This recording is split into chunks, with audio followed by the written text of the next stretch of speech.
A blessed day to you, all my sports to the bone family. Welcome back to the channel. Thank you all for tuning in. So tomorrow morning, West Indies and Sri Lanka will do battle in the third and final ODI game of the series. The series, it has already been secured by Sri Lanka, winning the first two games. So West Indies, we're just going into this final game here to see if we can save face and not get clean swept, right? But it's gonna be tough. It's gonna be tough, you know.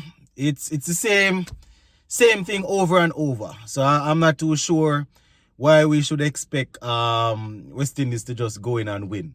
You know, it's the same thing that has been affecting us for years. That every team, you know, is still using against us. And for some reason, we cannot find a way to counter spin. You understand?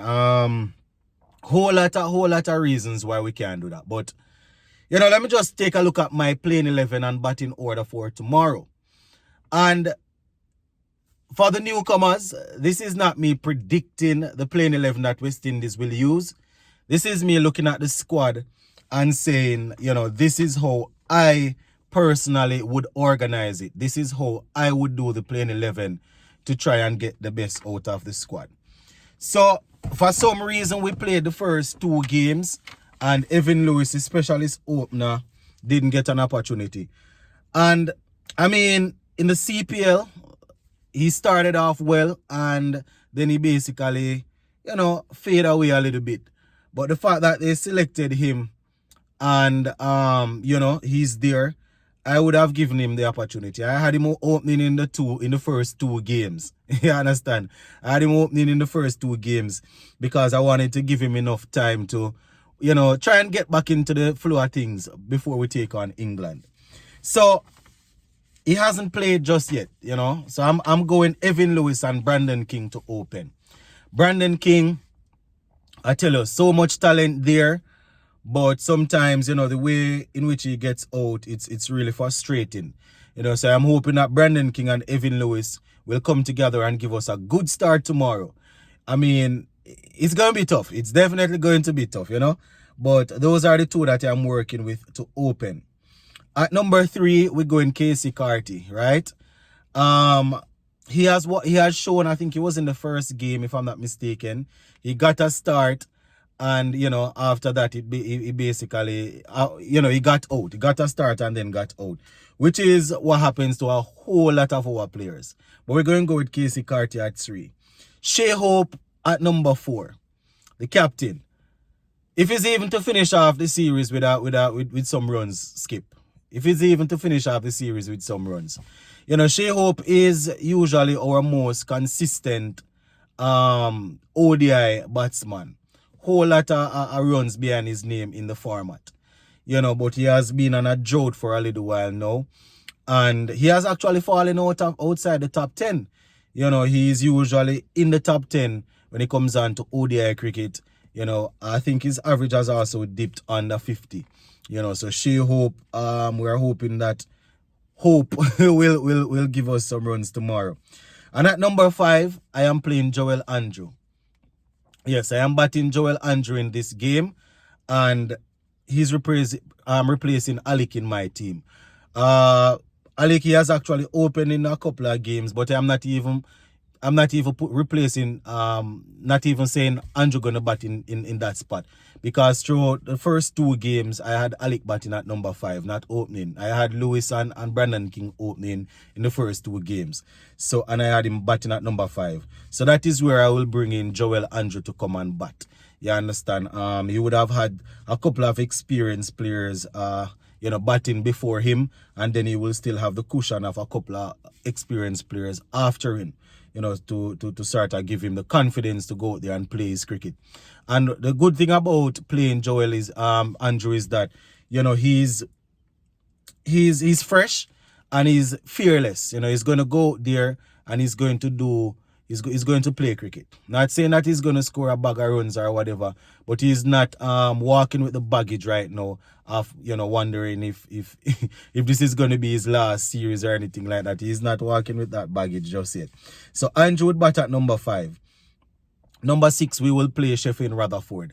And, Rutherford, he has the ability to score very quickly. Andrew will score quickly also, if he's settled. But Rutherford coming in at number 6, he's sort of that last batsman that you want to hold things together in case there's a collapse. And he's also that sort of batsman that you expect to really push things on if we need to score quickly. So Sheffield Rutherford just missing out on a century in the second game. You understand? But he comes in at number 6. And at number 7, the first 2 games just the same. I had Rastan batting at number 7.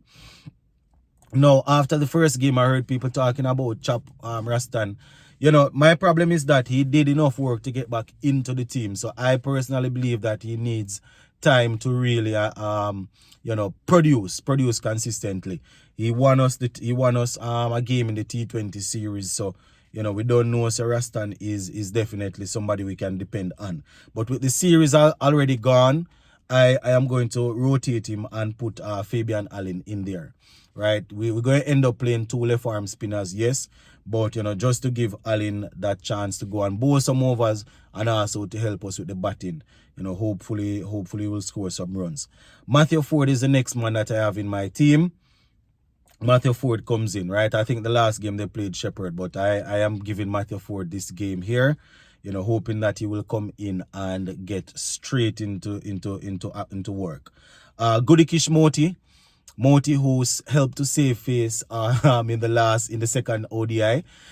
Basically we know what he's gonna bring with the ball, but of recent, he's really helping us with the bat. Whether you want to talk T20, ODIs as he's doing now, or Test cricket, he will hang around and score you some runs. And he's now working himself into a situation where we're going to wonder if, sometime we need to put him up the order to bat.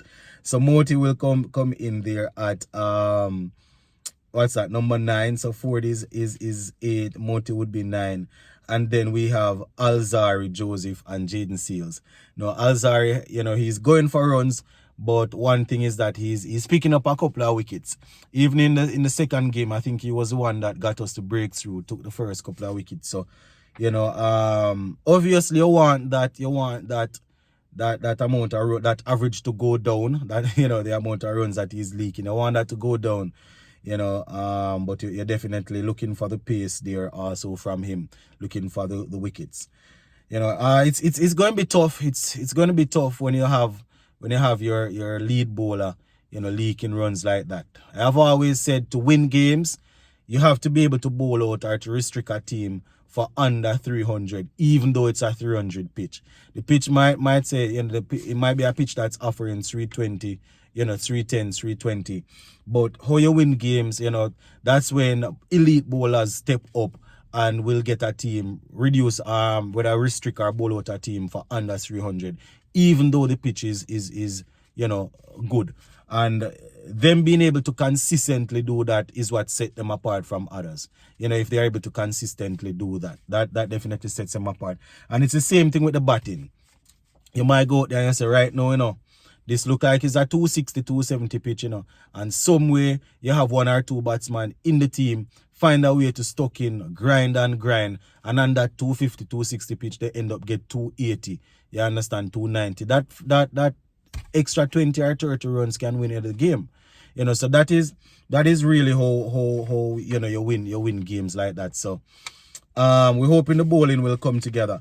And these would be the bowlers. So we would have Jaden Seals, returning from injury into the ODI team. We definitely want to see the same skills that we have been seeing in Test cricket. We want to see that skills over in ODI. So Jaden Seals and Alzari would be there to bowl the pace. Matthew Ford is also there. And I have always said that we can take a couple over from Sheffield and Rutherford. Don't know why they're not bowling him. You understand? Especially on a surface that you can manipulate the ball, move the ball around, change it up, slow it down. You understand? So Rutherford can give us a couple. And then we have Moti and Fabian Allen there to do some work. In the last game I saw where they gave even Ali Carton as a bowler. He's not in this team. If they want to stretch it that much, Carty is there. But Seals were 1, Alzar 2, Moti 3, Ford 4, Allen 5. You understand? And Rutherford, that is enough bowler. That is enough bowler. And if you want to stop a gap or switch on at end, as I said, Carty is there to bowl a 1 or so over. So yeah, that is pretty much how I would play this this game. Joel Andrew making his debut, hopefully getting settled, scoring some runs, and setting up himself for the series against England. And, Evan Lewis making his return. And then we definitely have, who else do I have bringing in the team? Fabian Allen coming in to finish off this series here. So, yeah, let me know what you all think. Feel free to share your playing 11. Big up on yourself.